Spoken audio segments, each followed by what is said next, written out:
El sol de Arizona en 1881 no ofrecía misericordia. Castigaba la tierra agrietada del desierto como un látigo incandescente, abriendo fisuras que se asemejaban a heridas abiertas e incurables. El polvo rojizo, fino y persistente, lo cubría todo con un manto fúnebre, un recuerdo constante de la sangre derramada por colonos y apaches en décadas de odio mutuo.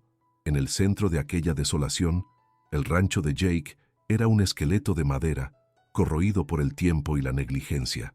Él estaba allí, de pie, una silueta alta y encorvada frente a una pequeña cruz de madera clavada en el suelo seco. Sus anchos hombros, que ya habían cargado el peso de un rifle y la responsabilidad de un explorador, ahora cedían al peso invisible del luto. Sus ojos, de un azul desvaído como el cielo del mediodía, se fijaban en el nombre toscamente tallado, Najara. Ningún sonido rompía el silencio, excepto el lamento del viento, que parecía llevar los susurros de un pasado que él intentaba desesperadamente enterrar junto con su esposa y el hijo que nunca respiró. Su mano callosa y gruesa se alzó, pero dudó antes de tocar la madera de la cruz, como si el simple contacto pudiera reabrir la herida en su alma.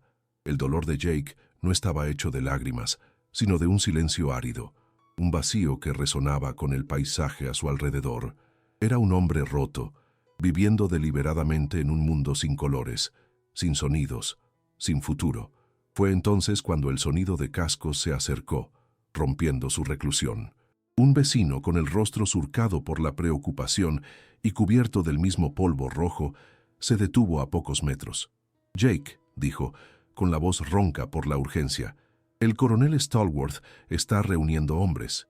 Dice que va a acabar con los renegados de Kyle de una vez por todas. Te necesitamos». Jake no se giró.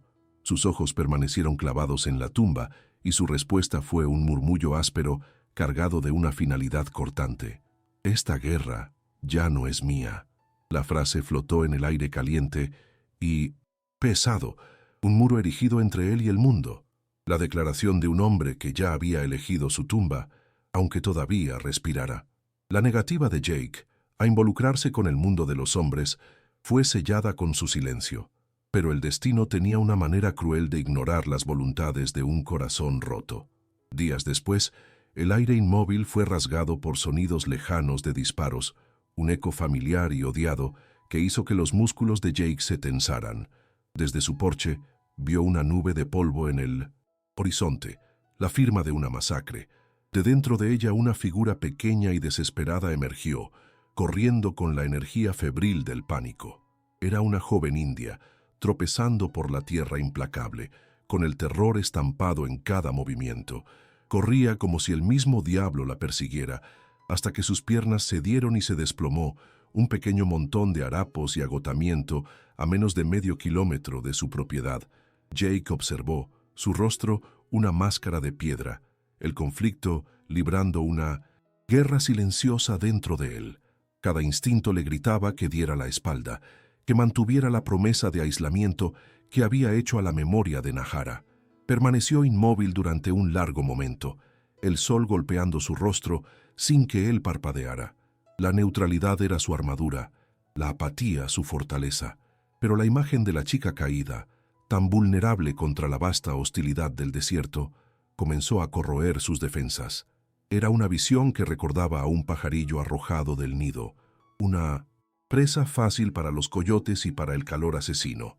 Con un suspiro que sonó más como un gruñido de frustración, se maldijo a sí mismo, maldijo a la chica y al mundo que la había arrojado en su camino.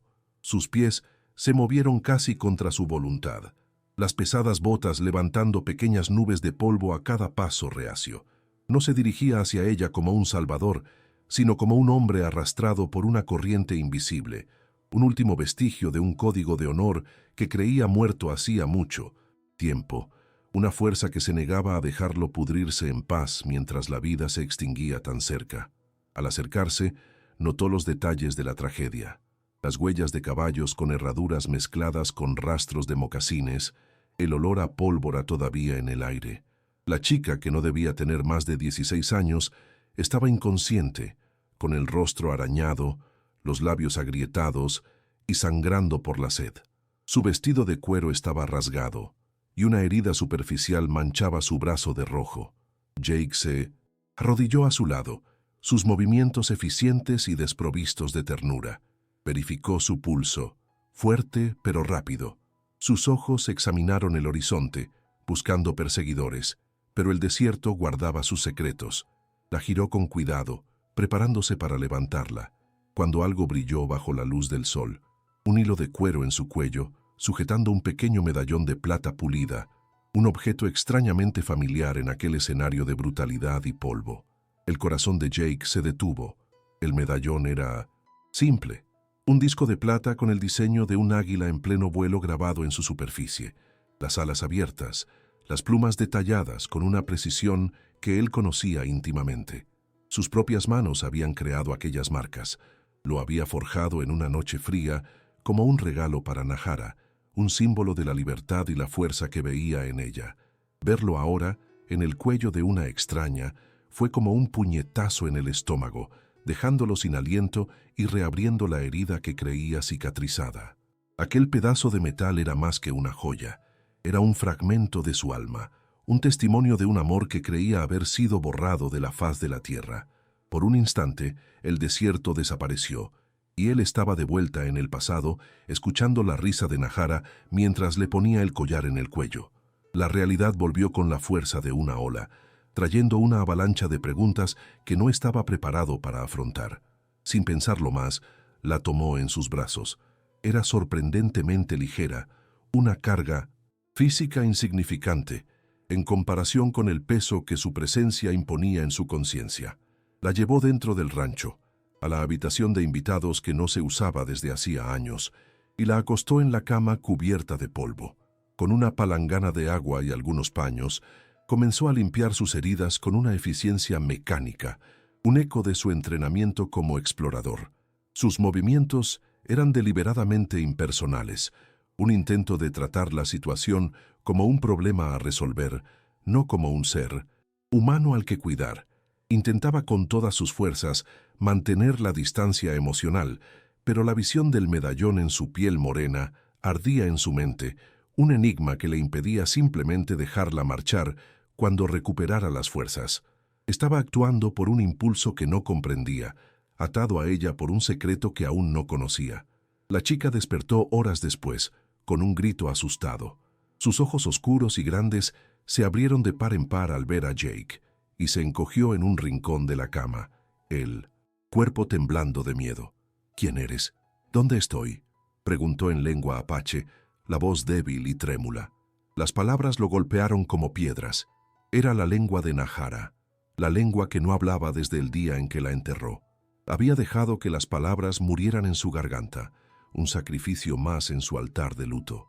Respondió en inglés, la voz grave y oxidada por el desuso. «Estás a salvo. Bebe». Le extendió un vaso de agua, pero ella solo lo miró con desconfianza. Para ella, él era solo, otro hombre blanco, parte del mundo que acababa de masacrar a su familia. La barrera entre ellos era más que solo el lenguaje. Estaba hecha de sangre, miedo y una historia de traiciones que ningún gesto de amabilidad podría borrar fácilmente. El tenso impas fue roto por el ladrido lejano de un perro, seguido por el sonido de múltiples caballos acercándose. Los hombres de Stallworth. Jake actuó por instinto. «Quédate quieta. No hagas ruido», susurró, esta vez en apache, las palabras saliendo de sus labios de forma vacilante, como fantasmas de una vida pasada. La escondió en una pequeña trampilla bajo el suelo, un escondite que había construido para emergencias que esperaba no tener que afrontar nunca. Momentos después, 3 hombres rudos y polvorientos se detuvieron frente a su rancho. El líder, un hombre con una cicatriz en el rostro y ojos crueles, escupió en el suelo. «Vimos rastros que venían hacia acá, Jake. Una chica salvaje. ¿La has visto?». El corazón de Jake latía con fuerza, contra sus costillas, pero su rostro permaneció impasible. «Llevo años solo aquí, y pretendo seguir así», respondió fríamente, bloqueando la entrada con su cuerpo. La tensión era palpable, un hilo tenso que podría romperse en cualquier momento. Después de una búsqueda superficial e intimidatoria, Los hombres finalmente se marcharon, dejando tras de sí un rastro de amenazas veladas. Jake esperó hasta que el sonido de los cascos desapareció por completo antes de abrir la trampilla. La chica, Anava, emergió todavía temblando, pero con una nueva mirada en sus ojos. El miedo había sido reemplazado por una chispa de respeto. Él la había protegido. Los mataron a todos, susurró, las lágrimas finalmente corriendo por su rostro sucio. A mi tío, a mi tía, a todos. Jake solo asintió, el dolor de ella resonando en su propio vacío. Lo sé, dijo simplemente. Me llamo Anava, continuó, su voz un poco más firme. Tocó el medallón en su cuello. Mi tía me dio esto. Dijo que había pertenecido a un hombre bueno, un hombre que la amaba. Mi tía era Nahara. La revelación cayó como una piedra en el silencio de la habitación, rompiendo la coraza de hielo que Jake había construido alrededor de su corazón. El nombre de Nahara, pronunciado por aquella joven, trajo un dolor agudo y fresco, como si la herida se hubiera abierto de nuevo. Jake sintió que el suelo desaparecía bajo sus pies. Anava era sobrina de Nahara. Aquel lazo de sangre lo conectaba a ella de una forma innegable y aterradora. Quería gritar, echarla, borrar su existencia, para poder volver a su luto pacífico, pero no pudo. Simplemente se quedó allí, paralizado por la enormidad de aquella coincidencia, que parecía más una intervención del destino. La chica que había salvado no era una extraña, era familia, un eslabón vivo con la mujer que había perdido. El dolor en su pecho se mezcló con una curiosidad desesperada. Necesitaba saber más, necesitaba entender cómo aquella pieza de su pasado había regresado para atormentarlo y quizás para salvarlo de sí mismo. Anava, sintiendo el cambio en su expresión, continuó su historia. Su voz era baja, pero cada palabra era precisa y cargada de una verdad devastadora. No fueron los guerreros de Kael quienes atacaron nuestra caravana. Fueron hombres blancos, los mismos hombres que estuvieron aquí, y no fueron los apaches quienes mataron a Nahara. Jake la miró fijamente, todo su cuerpo tenso, la negación luchando contra la terrible lógica que comenzaba a formarse en su mente. Nahara descubrió algo, dijo Anava con los ojos fijos en los de él. Escuchó al coronel Stallworth planeando. Estaba vendiendo armas a renegados, incitando ataques contra los colonos para culpar a Kael y convencer al gobierno de que enviara al ejército. Él quería la guerra, quería la tierra. Nahara iba a contártelo. Por eso la mataron. Fueron los hombres de Stallworth. La verdad lo golpeó con la fuerza de un rayo, aniquilando el fundamento de su odio, el pilar de su dolor. Durante años, Jake alimentó su luto con un veneno específico, el odio contra el pueblo de Kael, a quien culpaba por la destrucción de su familia. Esa certeza era lo único que daba una forma distorsionada de sentido a su tragedia. Ahora, esa certeza se desintegraba, revelando una verdad mucho más sórdida y dolorosa. Su Nahara no había sido víctima de una guerra racial, sino de una conspiración codiciosa perpetrada por los hombres de su propia raza. La culpa, que antes era una brasa ardiente en su pecho, explotó en una llama sofocante. No solo había fallado en protegerla, sino que también había dirigido su odio hacia el objetivo equivocado, deshonrando su memoria al creer en una mentira conveniente. El silencio que había cultivado como un santuario ahora se convertía en una prisión, y las paredes de su soledad comenzaban a derrumbarse, exponiendo a un hombre que ya no sabía quién era ni en qué creer. La apatía que lo definía comenzó a disiparse, reemplazada por una emoción que no sentía desde hacía mucho tiempo, una furia fría y calculadora. No era la ira ciega e irracional que había sentido antes, sino una ira enfocada, con un nombre y un rostro. Coronel Stallworth, el verdadero monstruo de la historia. Proteger a Anava ya no era una carga impuesta por el destino, se había convertido en una misión. Ella no era solo la sobrina de Nahara, sino la única testigo que podría exponer la verdad y traer justicia a la memoria de su esposa. El deseo de morir en paz fue reemplazado por una necesidad feroz de vivir lo suficiente para ver a Stallworth pagar por sus crímenes. Por primera vez en años, Jake sintió un propósito. El ex explorador, el estratega, el guerrero que había enterrado, comenzó a despertar de su largo sueño, convocado de vuelta a la vida por la revelación de una chica asustada. Los días siguientes transformaron el rancho. La quietud del luto dio paso a una rutina de preparación y entrenamiento. Jake comenzó a enseñar a Anaba a sobrevivir en el desierto que conocía tan bien. Le enseñó a leer los rastros, a encontrar agua donde parecía no haberla, a disparar con un rifle, manteniendo el arma firme contra el hombro para controlar el retroceso. Cada lección era un paso lejos de su pasado pasivo y un paso hacia un futuro incierto pero activo. Al entrenarla, se redescubría a sí mismo. Los instintos dormidos regresaban. La agudeza de sus sentidos se afilaba. Ya no era solo el viudo de Nahara, era el protector de Anaba. Y esa responsabilidad lo estaba forjando de nuevo, transformando el óxido de su inercia en acero afilado. Eran pequeñas victorias, micro recompensas emocionales que lo reanimaban día a día. Anaba, a su vez, se convirtió en su maestra. Lo veía luchando con las palabras de su pueblo, la lengua que hablaba con fluidez con Nahara, pero que ahora se trababa en su garganta. Con paciencia, lo corregía, reintroduciéndolo a los sonidos y las inflexiones que había intentado olvidar. Le cantó una canción de cuna apache, una melodía suave que Nahara solía tararear mientras cuidaba el jardín. Al escucharla, los ojos de Jake se llenaron de lágrimas por primera vez desde el funeral.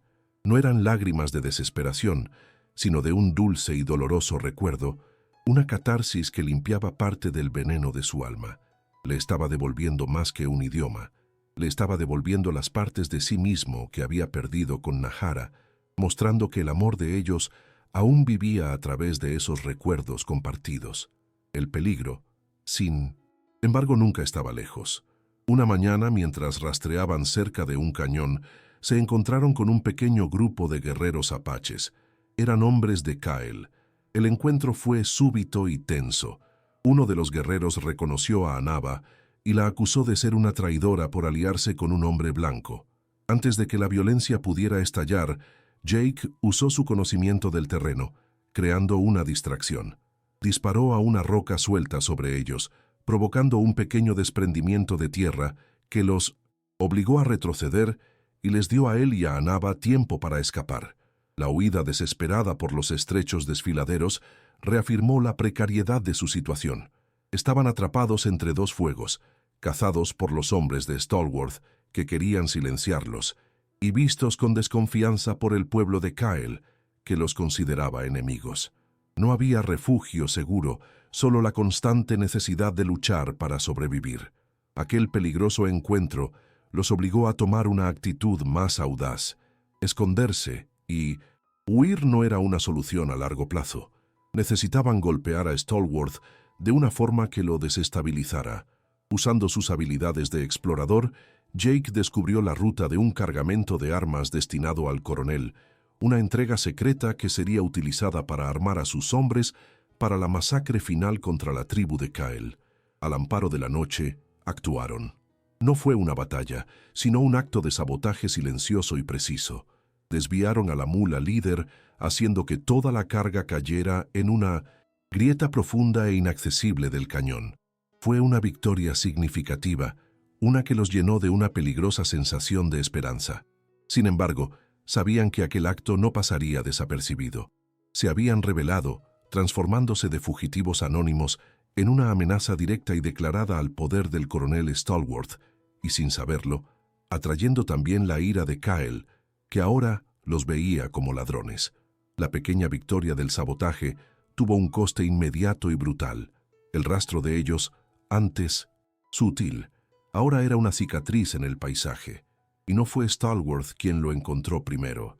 Kyle, el jefe apache cuya furia era tan legendaria como su habilidad de rastreador, emergió de las sombras del desierto como un espectro de la venganza. Jake, con la mente enfocada en la amenaza del hombre blanco, subestimó la inteligencia y el alcance del líder apache. La captura fue rápida, silenciosa y humillante. Los guerreros de Kyle los rodearon sin un sonido, sus flechas apuntadas antes de que Jake pudiera siquiera alcanzar su arma. Separaron a Anaba de él, sus ojos aterrorizados siendo la última cosa que vio antes de ser atado y arrastrado al corazón del territorio enemigo. La oscuridad que cayó no era solo la de la noche, sino la del fracaso total, sabiendo que su lucha por la justicia había llevado a la chica directamente a la boca del lobo. Jake fue llevado a la cima de un desfiladero sagrado, una meseta rocosa que servía como altar para los rituales más solemnes de la tribu. Desde 1900, allí, el mundo se extendía como un mapa de polvo y desesperación. Kyle se detuvo frente a él, el rostro una máscara de furia contenida, los ojos negros ardiendo con el dolor de innumerables pérdidas. Para Kyle, Jake era la personificación de toda la traición. Un hombre blanco que se había acostado con una de sus mujeres, que hablaba su lengua, y que ahora, en su visión distorsionada, robaba sus armas y corrompía a otra joven apache.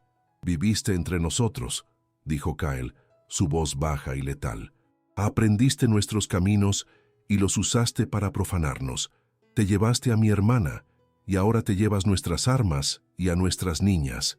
El sol que nazca mañana será el último que tus ojos de traidor verán». El juicio estaba hecho. La sentencia era la muerte. Atado a un tótem de piedra, Jake sintió el frío de la noche penetrar sus huesos, pero no había miedo en su corazón.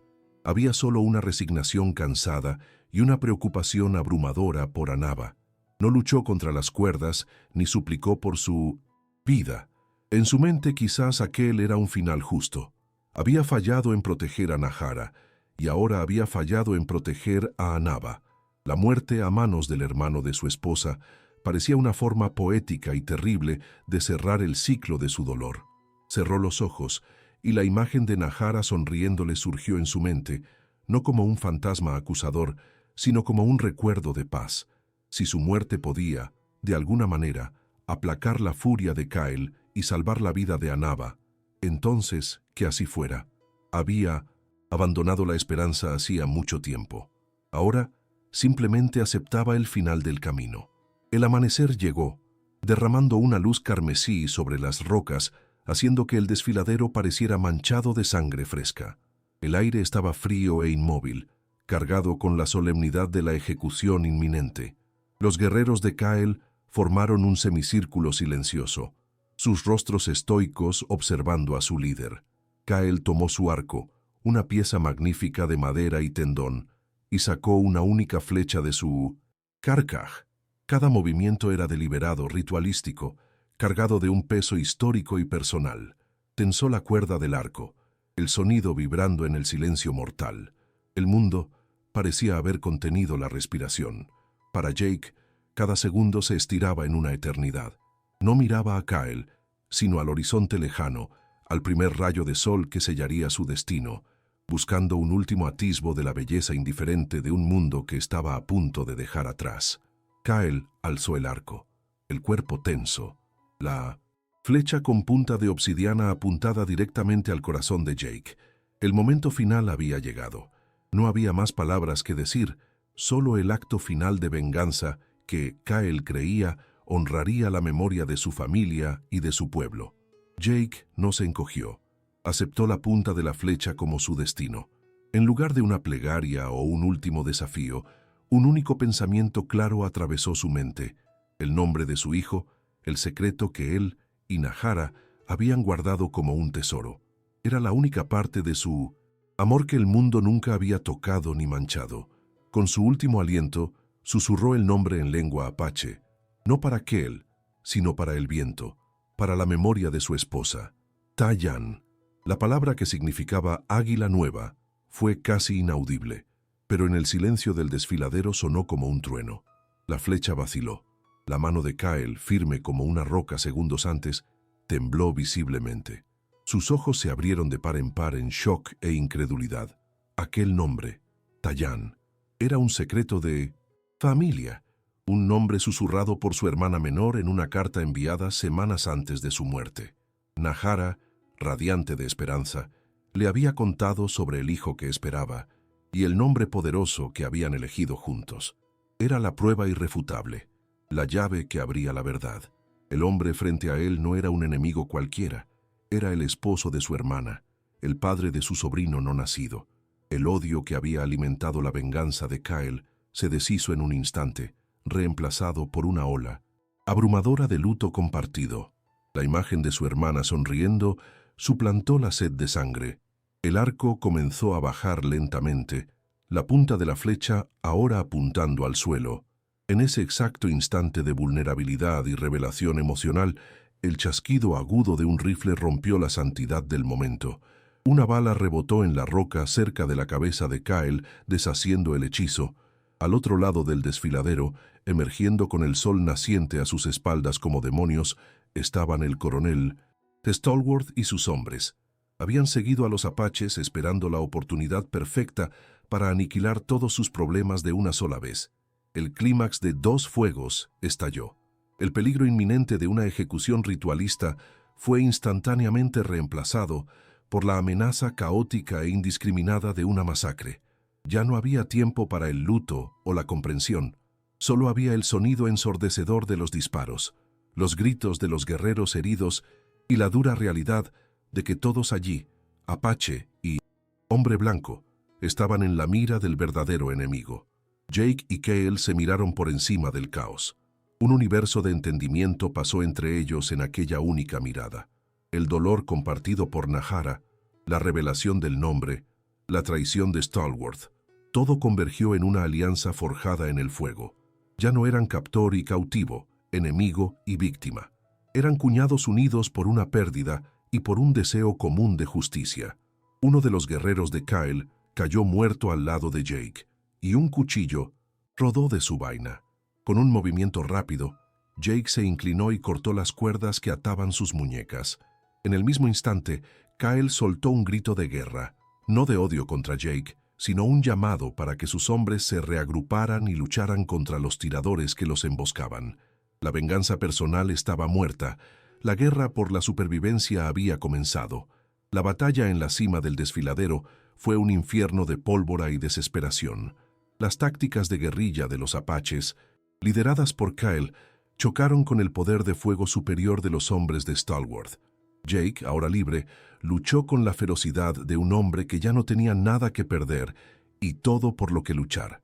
Sus antiguas habilidades de explorador salieron a la luz, mientras usaba el terreno rocoso para guarecerse y flanquear al enemigo, su precisión con una pistola recuperada, derribando a un tirador tras otro. Él y Kyle se movían en una sincronía mortal e improbable. El guerrero apache y el explorador del ejército cubriéndose el uno al otro, sus diferentes estilos de lucha, complementándose perfectamente. Eran superados en número, acorralados contra el borde del precipicio, pero luchaban con la fuerza de hombres que finalmente habían encontrado al enemigo correcto. La batalla en el desfiladero pendía de un hilo. La astucia de Jake y la ferocidad de Kyle no eran rivales para el número y la posición estratégica de los hombres de Stalworth. Fue entonces cuando Anaba, mantenida cautiva, a poca distancia por dos de los secuaces del coronel, actuó. Todo lo que Jake le había enseñado sobre distracción, supervivencia y coraje culminó en un único acto desesperado e ingenioso.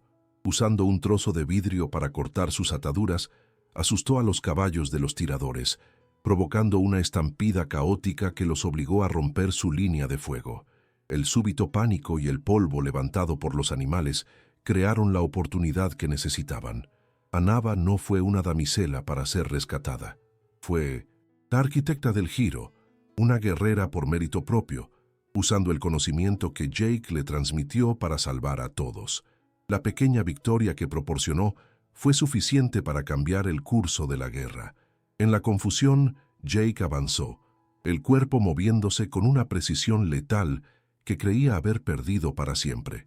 No sentía el ardor de los arañazos ni el agotamiento en sus músculos. Solo había un objetivo, el coronel Stalworth, que intentaba reorganizarse cerca del borde del cañón. El enfrentamiento final no fue un duelo de honor, sino un ajuste de cuentas sucio y rápido. Stalworth, con la arrogancia intacta incluso ante la derrota, se burló de él. Nahara era una tonta, hablando de paz. Tuvo lo que se merecía, escupió. Esas palabras fueron su último error. La furia de Jake, ahora purificada de todo odio ciego, se convirtió en una fuerza de la naturaleza. Lo desarmó, y la lucha terminó no con un disparo, sino con la justicia poética del desierto.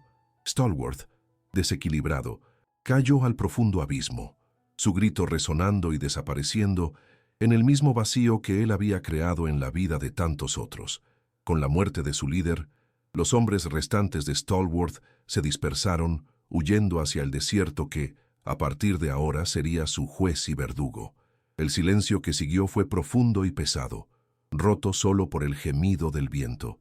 Jake y Cale permanecieron de pie, rodeados por los muertos, el suelo rojo de sangre y polvo. Se miraron, no como amigos, sino como supervivientes de una misma tormenta. No hubo palabras de gratitud ni promesas de alianza, solo un lento y solemne asentimiento de cabeza, un reconocimiento. Kyle reunió a sus guerreros restantes y con una última mirada a Jake y a Anaba, que se había unido a ellos, se dio la vuelta y se marchó. La guerra entre ellos había terminado, disuelta por la verdad de un nombre y sellada en sangre compartida. La tregua no era de amistad, sino de un respeto mutuo forjado en la memoria de la mujer que ambos amaron. El regreso al rancho fue silencioso. La estructura de madera, antes un monumento al luto de Jake, ahora parecía diferente. Era un refugio, un punto de partida. En los días que siguieron, comenzaron a trabajar, no solo para reparar las cercas y limpiar el polvo, sino para reconstruir una vida. El silencio entre ellos ya no era el de extraños, sino el de una familia formándose. Una tarde, mientras observaba a Anaba cuidar de un caballo herido con la misma amabilidad de Najara, Jake tomó su decisión. «Este lugar es tuyo tanto como mío», dijo con voz firme. «Una familia no está hecha de sangre, sino de por quién luchamos para proteger». En ese momento, ya no era un hombre atormentado viviendo en el pasado, sino un padre mirando hacia el futuro. La había adoptado, no en papel, sino en espíritu, redefiniendo el significado de hogar en el corazón de aquel desierto implacable. La transformación más profunda no fue la del rancho, sino la de la tierra alrededor de la tumba de Minyomesinta Najara. Donde antes solo había suelo seco y agrietado, Jake y Anaba comenzaron a cultivar un pequeño jardín. Acarrearon agua, quitaron las piedras y plantaron semillas, un acto de fe contra la aridez del paisaje y de sus propias almas. Meses después, una única flor, pequeña y tercamente morada, brotó junto a la cruz de madera. Era un milagro improbable, una salpicadura de color en un mundo de tonos tierra. Aquella flor era un símbolo de todo lo que habían logrado. La esperanza brotando del dolor, la vida resurgiendo de la muerte. El corazón de Jake, antes tan árido como el lecho del río seco, finalmente encontró su paz, no en el olvido, sino en la continuidad del amor y en el cultivo de un nuevo comienzo, al lado de su hija. 5 años después, el rancho de Jake ya no era un refugio aislado, sino un modesto puesto comercial, un punto de encuentro neutral donde las líneas entre el mundo de los colonos y el de las tribus apaches comenzaban a difuminarse. Jake, con el cabello ahora salpicado de plata, observaba desde el porche, su rostro marcado por una paz duramente conquistada. Anaba, ahora una mujer joven, enseñaba a un grupo de niños, apaches y blancos, a identificar las plantas del desierto, su risa mezclándose con el viento. Ocasionalmente, Kyle y sus hombres venían del desfiladero no para la guerra, sino para el comercio, intercambiando pieles por suministros en un silencio respetuoso. El ciclo de odio se había roto. El nombre susurrado al borde de la muerte, Cheyenne, nunca fue olvidado. Se convirtió en una leyenda silenciosa, la prueba de que un único acto de amor, arraigado en la verdad, podía florecer y traer vida al más estéril de los desiertos, curando las heridas de toda una generación. ¿Qué piensas del viaje de Jake, de un hombre roto por el luto a un padre que encuentra un nuevo propósito en la justicia y la verdad? ¿Crees que la memoria de una persona puede ser lo suficientemente fuerte como para detener el odio entre los pueblos? Deja tu teoría y tu opinión en los comentarios.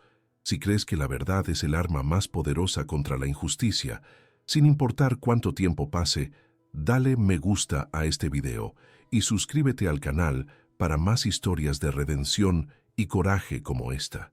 Comparte para que más personas sepan que incluso en las tierras más áridas, la esperanza puede florecer.